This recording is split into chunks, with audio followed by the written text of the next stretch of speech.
একসময় পরিস্থিতি এতটাই ভয়াবহ হয়ে ওঠে যে একদিন সামিয়ার মা ইমতিয়াজ তার সমস্ত জিনিসপত্র বাড়ি থেকে বের করে রাস্তায় ছুঁড়ে ফেলে দেন। শুধু তাই নয়, মুক্তার কাজিমকেও ফোন করে হুমকি দেওয়া হয়। তাকে স্পষ্ট জানিয়ে দেওয়া হয়, আমাদের মেয়ের কাছ থেকে দূরে থাকো। এই বিয়েকে আমরা কখনোই মেনে নেব না। সামিয়ার জন্য এসব আর সহ্য করা সম্ভব ছিল না। অবশেষে ২০১৫ সালের মে মাসে ভিসা হাতে পাওয়ার সঙ্গে সঙ্গেই তিনি নিজের বাড়ি ছেড়ে মুক্তার কাজিমের সঙ্গে থাকার জন্য দুবাই চলে যান। দুবাইয়ে পৌঁছে সামিয়া যেন নতুন করে জীবন শুরু করলেন। দীর্ঘদিনের দমবন্ধ করা পরিবেশ থেকে বেরিয়ে তিনি এমন এক জায়গায় এলেন যেখানে তিনি একই সঙ্গে শান্তি আর আপনজনের ভালোবাসা অনুভব করছিলেন। আর হয়তো অনেক দিন পর তিনি সত্যিই সুখী ছিলেন। দিন গড়াতে লাগল। কাজিমের সঙ্গে তার নতুন সংসার ধীরে ধীরে এক সুন্দর ছন্দে বাঁধা পড়তে শুরু করল। দুজন একসঙ্গে ঘুরতেন, সময় কাটাতেন আর ভবিষ্যৎ নিয়ে অসংখ্য স্বপ্ন বুনতেন। সামিয়ার একটি ছোট্ট স্বপ্ন ছিল। তিনি চাইতেন তাদের প্রথম সন্তান যেন একটি কন্যা সন্তান হয়, যাকে তিনি অনেক আদর ভালোবাসায় বড় করবেন। এই স্বপ্নের কথা তিনি প্রায়ই কাজিমের সঙ্গে ভাগ করে নিতেন। মনে হতো তিনি যেন নিজের ভবিষ্যতের এক সুন্দর ছবি আঁকছেন। সামিয়ার বিশ্বাস ছিল, যেদিন তাদের সন্তান পৃথিবীতে আসবে আর তার মা সেই খবর জানবেন, সেদিন হয়তো সব কিছু বদলে যাবে। একটি নতুন জীবনের আগমনে হয়তো পুরনো সব অভিমান, রাগ আর দূরত্ব মুছে যাবে। হয়তো তার পরিবার আবারও তাকে আপন করে নেবে। এই ভাবনাই প্রমাণ করে নতুন জীবন শুরু করলেও নিজের পরিবারের জন্য সামিয়ার হৃদয়ে ভালোবাসা একটুও কমেনি। তিনি যেমন মুক্তার কাজিমের সঙ্গে নতুন সংসার গড়তে চেয়েছিলেন, তেমনি নিজের বাবা মায়ের সঙ্গেও সম্পর্কটা আগের মতোই ফিরিয়ে আনতে চেয়েছিলেন। অর্থাৎ তিনি জীবনের দুই দিকই একসঙ্গে ধরে রাখতে চেয়েছিলেন। তিনি চেয়েছিলেন নিজের ভুলের জন্য বাবা মায়ের কাছে ক্ষমা চাইতে। সবচেয়ে বড় কথা, তিনি চাইতেন তারা যেন আবার তাকে নিজেদের মেয়ে হিসেবে গ্রহণ করেন। এই আশাতেই তিনি বারবার নিজের মা ও ছোট বোনকে ফোন করতেন, তাদের বোঝানোর চেষ্টা করতেন। এমনকি নিজের বাবাকেও হোয়াটসঅ্যাপে অসংখ্য মেসেজ এবং ভয়েস নোট পাঠাতেন। কিন্তু ওপাশ থেকে কখনোই কোনো উত্তর আসেনি। তার মা শুধু বলতেন, আমরা এখনও তোমার উপর রাগ করে আছি, আমাদের একটু সময় দাও। আর তার ছোট বোন জানাতো, বাবা এখন তোমাকে একদমই পছন্দ করেন না, তিনি তোমার মুখও দেখতে চান না। এই কথাগুলো ধীরে ধীরে সামিয়াকে ভেতর থেকে ভেঙে দিচ্ছিল। তার মনে হতে লাগল, হয়তো এত দূরে থেকে ফোন আর মেসেজে সম্পর্ক ঠিক করা সম্ভব নয়। হয়তো সবকিছু বদলাতে হলে তাকে একবার নিজের পরিবারের সামনে গিয়ে দাঁড়াতেই হবে। কিন্তু সামিয়ার বিশ্বাস ছিল, যদি তিনি একবার নিজের বাবা মায়ের সামনে গিয়ে দাঁড়ান, তাদের পা ধরে ক্ষমা চান, তাহলে হয়তো সবকিছু আবার আগের মতো হয়ে যাবে। এই আশাতেই ২০১৫ সালের সেপ্টেম্বর মাসে তিনি দুবাই থেকে ইংল্যান্ডের ব্র্যাডফোর্ডে রওনা হন। রওনা হওয়ার আগে তিনি মুক্তার কাজিমকে বলেছিলেন, দেখো, একদিন আমার আব্বু অবশ্যই তোমাকে তার জামাই হিসেবে মেনে নেবেন, কারণ তিনি খারাপ মানুষ নন। বাড়িতে পৌঁছানোর পর যে দৃশ্য তিনি দেখলেন তা ছিল অত্যন্ত আবেগঘন। পরিবারের সবাই তাকে দেখে কান্নায় ভেঙে পড়ল। সামিয়া বাবাকে জড়িয়ে ধরে অঝরে কাঁদতে লাগলেন, আর তার বাবাও নিজের মেয়েকে বুকের মধ্যে জড়িয়ে ধরে চোখের জল আটকাতে পারলেন না। কয়েক মুহূর্তের জন্য মনে হচ্ছিল সব ভুল বোঝাবুঝি হয়তো শেষ হয়ে গেছে। কিন্তু সেই আবেগঘন পরিবেশ বেশিক্ষণ স্থায়ী হল না। বাড়িতে উপস্থিত কয়েকজন আত্মীয় ধীরে ধীরে কথার মোড় ঘুরিয়ে দিল। বারবার সামনে আনা হল পরিবারের সম্মান, বংশের মর্যাদা আর সমাজের চোখে মান সম্মানের কথা। যারা চাইলে পরিস্থিতি শান্ত করতে পারতেন, তারাই যেন আগুনে ঘি ঢালতে শুরু করলেন। অল্প সময়ের মধ্যেই পরিবেশ আবার উত্তপ্ত হয়ে উঠল। সামিয়ার বিরুদ্ধে অভিযোগ তোলা হল, তিনি নাকি নিজের চাচাতো ভাইয়ের মতো একজন ভালো স্বামীকে ছেড়ে এক অচেনা শিয়া যুবকের সঙ্গে সম্পর্ক গড়ে পুরো পরিবারের সম্মান নষ্ট করেছেন। সেই রাতেই কান্না ভেজা কণ্ঠে মুক্তার কাজিমকে ফোন করেন সামিয়া। তিনি ভেঙে পড়ে বলেন, আমাদের ভবিষ্যতের সন্তানরা হয়তো কোনোদিনও আমার পরিবারকে দেখতে পাবে না। আমি আর পারছি না, আমি পুরোপুরি ভেঙে পড়েছি। এরপর সামিয়া আবার দুবাইয়ে ফিরে যান। আবার শুরু হয় তাদের স্বাভাবিক জীবন। কিন্তু সেই শান্তি খুব বেশি দিন স্থায়ী হয়নি। প্রায় 10 মাস পরে 2016 সালের জুন মাসে এক কাজিনের কাছ থেকে শামিয়া জানতে পারেন তার সাবেক স্বামী শাকিলের মা মারা গেছেন। তিনি শুধু শামিয়ার সাবেক শাশুড়িই ছিলেন না, সম্পর্কে ছিলেন তার ফুফুও। আর শামিয়া তাকে ভীষণ ভালোবাসতেন, কারণ পরিবারের অন্য অনেকের মতো তিনি কখনোই শামিয়ার সঙ্গে খারাপ আচরণ করেননি। তাই একবার তার জানাজায় যোগ দিতে পাকিস্তানে যাওয়ার কথা ভাবেন শামিয়া। কিন্তু বিষয়টি নিয়ে মুক্তার কাজিমের সঙ্গে আলোচনা করার পর তিনি সিদ্ধান্ত বদলে ফেলেন, কারণ সেখানে পুরো পরিবার উপস্থিত থাকবে। কে কিভাবে তার সঙ্গে আচরণ করবে তা তিনি জানতেন না। তার ওপর গ্রামের রক্ষণশীল সমাজ এমন বিষয়গুলোকে খুব সংবেদনশীলভাবে দেখত। সবকিছু বিবেচনা করে শেষ পর্যন্ত তিনি পাকিস্তানে না যাওয়ার সিদ্ধান্ত নেন। কয়েকদিন পর 2016 সালের জুলাই মাসে শামিয়ার কাছে ফোন আসে তার মা এবং ছোট বোন মাদিহার কাছ থেকে। তারা জানায় তার বাবা মোহাম্মদ শাহিদের শারীরিক অবস্থা খুবই সংকটজনক। দীর্ঘদিনের ডায়াবেটিস এবং উচ্চ রক্তচাপের কারণে তিনি মারাত্মক অসুস্থ হয়ে পড়েছেন। তাদের কথায় হয়তো তার হাতে আর খুব বেশি সময় নেই। সেই সময় শাকিলের মায়ের জানাজায় অংশ নিতে পরিবারের প্রায় সবাই পাকিস্তানে ছিলেন, আর সেখানেই নাকি শামিয়ার বাবার অবস্থার আরও অবনতি ঘটে। কিন্তু এই ফোন কল কি সত্যিই একজন অসুস্থ বাবার শেষ ইচ্ছার খবর ছিল, নাকি এর আড়ালে লুকিয়েছিল আরও ভয়ঙ্কর কোনো পরিকল্পনা? সেই প্রশ্নের উত্তরই বদলে দেবে পুরো ঘটনার মোড়। এই খবরটি সামিয়াকে ভেতর থেকে এতটাই অস্থির করে তুলেছিল যে তার মনে হতে লাগল, এমন সময়েও যদি তিনি বাবাকে দেখতে না যান, আর যদি সত্যিই তার বাবার কিছু হয়ে যায়, তাহলে সারা জীবন নিজেকে ক্ষমা করতে পারবেন না। একদিকে হৃদয় তাকে পাকিস্তানে যেতে বলছিল, অন্যদিকে বুকের গভীরে বাসা বেঁধেছিল এক অদ্ভুত আতঙ্ক।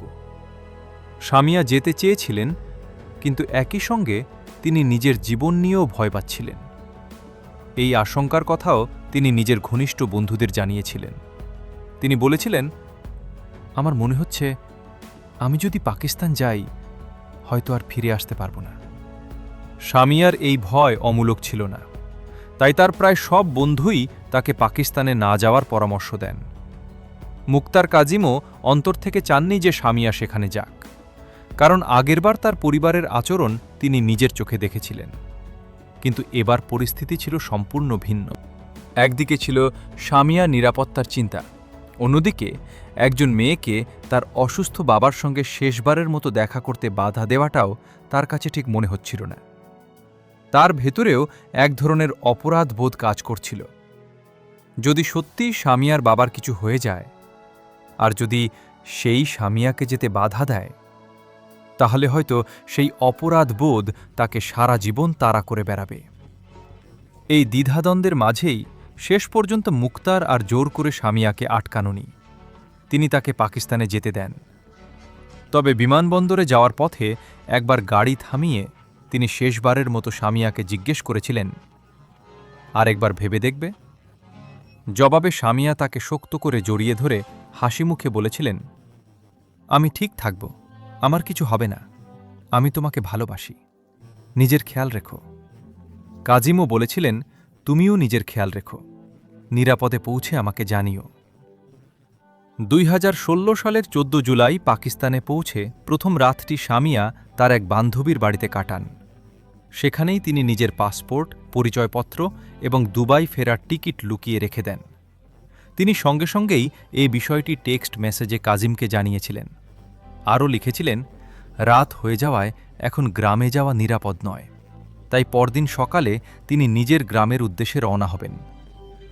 পরদিন অর্থাৎ 2016 সালের 15 জুলাই শামিয়া একটি ভয়েস নোট পাঠিয়ে কাজিমকে জানান তিনি পাকিস্তানের একটি নতুন সিম কার্ড কিনেছেন এবং এখন তিনি পান্দরি গ্রামের উদ্দেশ্যে রওনা দিচ্ছেন। অবশেষে তিনি নিজের বাড়িতে পৌঁছে যান। 18 জুলাই শামিয়া আবার কাজিমকে একটি মেসেজ পাঠান। তিনি জানান বাবাকে সঙ্গে নিয়ে তিনি তার ফুফু অর্থাৎ শাকিলের মায়ের কবর জিয়ারত করতে যাচ্ছেন। 19 জুলাই সকালে মুক্তার কাজিম জানান তিনি আগের রাতে একটি ভয়ঙ্কর স্বপ্ন দেখেছেন। সেই স্বপ্ন তাকে অকারণ এক অশুভ আশঙ্কায় ভরিয়ে দিয়েছিল। তবুও ২০ জুলাই সকালেও সামিয়া ও কাজিমের মধ্যে স্বাভাবিকভাবেই কথা হয়। দুপুরের দিকে সামিয়া আবার একটি টেক্সট মেসেজ পাঠান। তিনি লিখেছিলেন, আমি কিছু জিনিসপত্র কিনতে বাজারে যাচ্ছি, আর যাই হোক আগামীকাল তো আমার দুবাই ফিরে যাওয়ার কথা। সেই মেসেজটাই হয়তো ছিল মুক্তার কাজিমের কাছে সামিয়ার পাঠানো শেষ স্বাভাবিক বার্তা। কারণ এরপর যা ঘটতে যাচ্ছিল তা শুধু তাদের দুজনের জীবনই নয়, বরং পুরো ঘটনাটির গতিপথ চিরদিনের জন্য বদলে দিতে চলেছিল। ২০১৬ সালের ২০ জুলাই দুপুর প্রায় ৩টা। মুক্তার কাজিম সামিয়াকে ফোন করেন, কিন্তু ফোনটি বারবার সুইচড অফ দেখাচ্ছিল। উদ্বিগ্ন হয়ে তিনি একের পর এক টেক্সট মেসেজ পাঠাতে থাকেন। লিখেছিলেন, যত তাড়াতাড়ি সম্ভব আমার সঙ্গে যোগাযোগ করো। কিন্তু সন্ধ্যা নেমে এলেও সামিয়ার কাছ থেকে আর কোনো উত্তর আসেনি। ঠিক একই সময়ে পাকিস্তানের স্থানীয় পুলিশের কাছে একটি ফোন কল আসে। ফোনের ওপাশে কান্নাজড়িত কণ্ঠে এক ব্যক্তি নিজের পরিচয় দিয়ে বলেন, আমার নাম শাহিদ, আমার মেয়ে মারা গেছে। খবর পেয়ে পুলিশ দ্রুত পান্দরি গ্রামের সেই বাড়িতে পৌঁছে যায়। সেখানে গিয়ে তারা যে দৃশ্য দেখল তা ছিল হৃদয় বিদারক। সিঁড়ির পাশে পড়ে আছে সামিয়া শাহিদের নিথর দেহ। তার পরনে ছিল একটি কালো পোশাক, দেহের চারপাশে ছড়িয়ে ছিটিয়ে ছিল তার স্যান্ডেল। পাশেই খোলা অবস্থায় পড়েছিল তার পার্স, আর তার মুখ দিয়ে বের হচ্ছিল সাদা ফেনা। সামিয়ার বাবা পুলিশকে সেই ঘরটিও দেখান যেখানে তার দাবি অনুযায়ী সামিয়া একসময় শাকিলের সঙ্গে থাকতেন। তিনি সেই জায়গাটিও দেখান যেখানে নাকি সামিয়া পড়ে গিয়ে মারা গেছেন। কিন্তু পুলিশ যখন তাকে শাকিল সম্পর্কে জিজ্ঞাসা করে, তখন শাহিদ জানান তিনি এ বিষয়ে কিছুই জানেন না।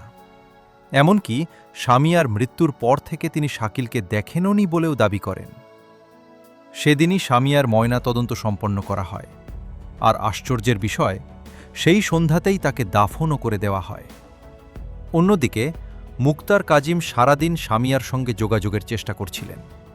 বারবার ফোন, একটার পর একটা মেসেজ, কিন্তু কোনো উত্তর নেই। উদ্বিগ্ন হয়ে তিনি সামিয়ার ছোট বোন মাদিহাকেও একাধিক মেসেজ পাঠান। মাদিহা সব মেসেজ পড়লেও একটিরও উত্তর দেননি। পরদিনই তো সামিয়ার দুবাই ফিরে আসার কথা ছিল। ঠিক এমন সময় হঠাৎ সব যোগাযোগ বিচ্ছিন্ন হয়ে যাওয়া কাজিমের মনে এক ভয়ঙ্কর আশঙ্কার জন্ম দিল। অবশেষে তিনি ফোন করেন সামিয়ার এক কাজিনকে। সেখান থেকে তিনি জানতে পারেন সামিয়া হার্ট অ্যাটাকে মারা গেছেন। প্রথমে কাজিমের কাছে কথাটি নিছক একটি নিষ্ঠুর রসিকতা বলেই মনে হয়েছিল, কিন্তু কিছুক্ষণ পর তার মনে অন্য সন্দেহ জাগে। তিনি ভাবতে শুরু করেন, হয়তো সামিয়ার পরিবার তাকে ভয় দেখিয়ে পাকিস্তানেই আটকে রেখেছে।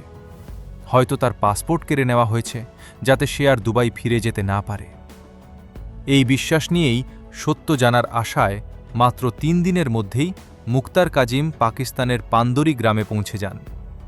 সেখানে তিনি স্থানীয় পুলিশের সামনে নিজের ও সামিয়ার বিয়ের নিবন্ধনের কাগজপত্র, বিয়ের ছবি এবং সম্পর্কের সব প্রমাণ তুলে ধরেন। এরপর শুরু থেকে শেষ পর্যন্ত পুরো ঘটনার বিস্তারিত বর্ণনা দেন। কিন্তু তখনও তিনি জানতেন না, এই তদন্তই ধীরে ধীরে এমন সব তথ্য সামনে আনবে যা হার্ট অ্যাটাকে মৃত্যুর সরকারি দাবিকে প্রশ্নের মুখে দাঁড় করিয়ে দেবে এবং এই মামলাকে আন্তর্জাতিক আলোচনার কেন্দ্রে নিয়ে যাবে। কাজিমের সামনে আসার পর তদন্তে একটি নতুন দিক উন্মোচিত হয়। এর আগেই পুলিশ সামিয়ার মৃত্যুর ঘটনায় শাকিলের ভূমিকা নিয়ে সন্দেহ করতে শুরু করেছিল। এদিকে সংবাদটি গণমাধ্যমে দ্রুত ছড়িয়ে পড়লে সামিয়ার বাবা মোহাম্মদ শাহিদ এক বিবৃতি দিয়ে বলেন, তিনি কাজিম নামে কাউকে চেনেন না। তার দাবি ছিল কাজিম একজন প্রতারক, যিনি জাল কাগজপত্র তৈরি করে নিজেকে সামিয়ার স্বামী বলে দাবি করছেন এবং তাদের ব্ল্যাকমেইল করার চেষ্টা করছেন। তিনি বলেন, কাজিমকে আমি জানি না, আজই প্রথম তার নাম শুনলাম। আমার মেয়ের স্বামীর নাম মোহাম্মদ শাকিল। সামিয়া শাকিলের সঙ্গে বিবাহিত ছিল এবং তার সঙ্গেই থাকত। এই ব্যক্তি ভুয়া কাগজপত্র বানিয়ে আমাদের ব্ল্যাকমেইল করছে। কিন্তু সামিয়ার এক ঘনিষ্ঠ বন্ধু যখন এই মৃত্যুর খবর জানতে পারেন, তখন তিনি লন্ডনে পুলিশের কাছে অভিযোগ দায়ের করেন। বিষয়টি যখন ব্র্যাডফোর্ড ওয়েস্টের এমপি নাদ শাহের নজরে আসে, তখন তিনি দৃঢ়ভাবে সন্দেহ প্রকাশ করেন যে এটি একটি অনার কিলিংয়ের ঘটনা হতে পারে। তাই তিনি সরাসরি পাকিস্তানের প্রধানমন্ত্রীকে চিঠি লিখে নিরপেক্ষ তদন্তের দাবি জানান। এরপর বিশেষ তদন্তকারী একটি দলকে এই মামলার দায়িত্ব দেওয়া হয়। ঘটনার ৮ দিন পর শাকিলকে গ্রেপ্তার করা হয়। পরে তাকে সামিয়ার বাবা শাহিদের সঙ্গে জিজ্ঞাসাবাদের জন্য আনা হয়।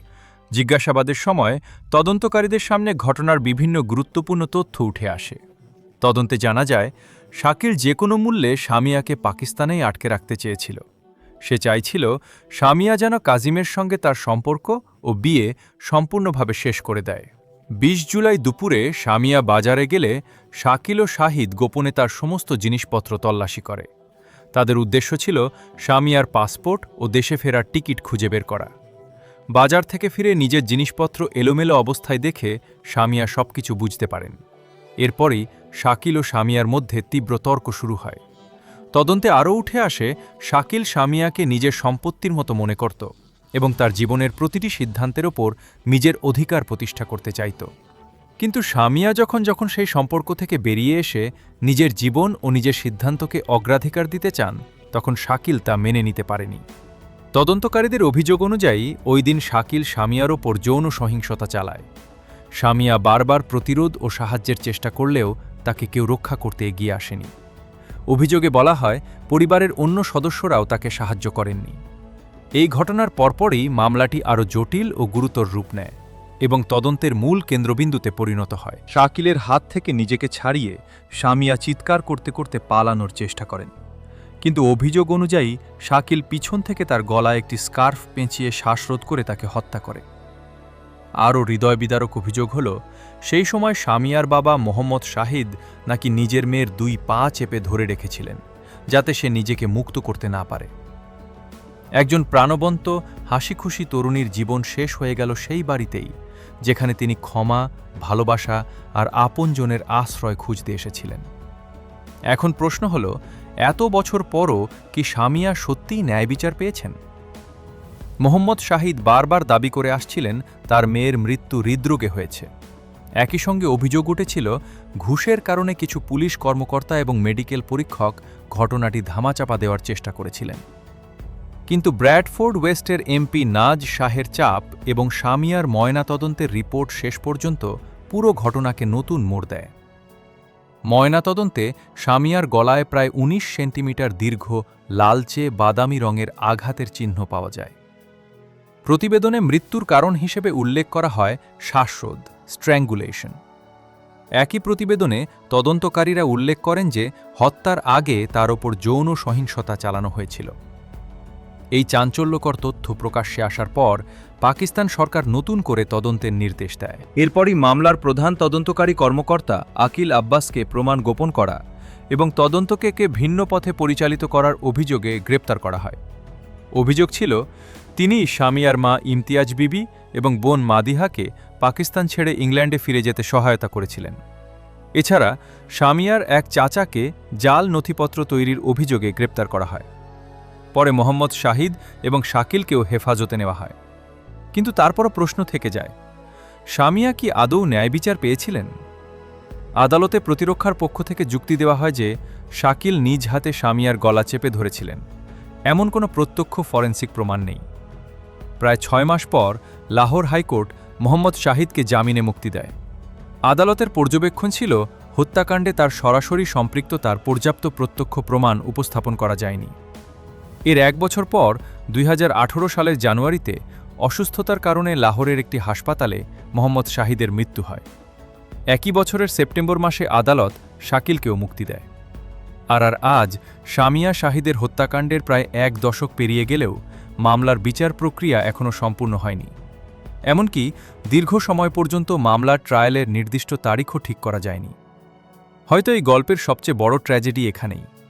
কিছু গল্পে ন্যায় বিচার শেষ পর্যন্ত শুধু একটি অপেক্ষার নাম হয়ে থাকে। সময় এগিয়ে যায়, বছর কেটে যায়, কিন্তু সত্য এবং বিচার দুটোই যেন অপূর্ণ থেকে যায়। এই ঘটনাটি বুঝতে হলে আমাদের প্রথমে সেই মানসিকতাকে বুঝতে হবে যেখানে সমাজে বাবা মায়ের সম্মান তাদের সন্তানের জীবনের চেয়েও বড় হয়ে ওঠে। এমন সামাজিক কাঠামোতে পরিবারের সম্মানকে একটি সমষ্টিগত পরিচয় হিসেবে দেখা হয়। একজন মানুষের ব্যক্তিগত সিদ্ধান্তকে পুরো পরিবারের সম্মানের সঙ্গে জড়িয়ে দেওয়া হয়। অনার কিলিং হল সেই মানসিকতার সবচেয়ে নির্মম রূপ, যেখানে নিয়ন্ত্রণ, পিতৃতান্ত্রিক চিন্তাধারা এবং সামাজিক চাপ মিলেমিশে মানবিকতাকে পেছনে ঠেলে দেয়। গবেষণা বলছে, যেসব সমাজে ব্যক্তিগত স্বাধীনতার চেয়ে সমাজের অনুমোদনকে বেশি গুরুত্ব দেওয়া হয়, সেখানে অনারভিত্তিক সহিংসতার ঘটনা তুলনামূলকভাবে বেশি ঘটে।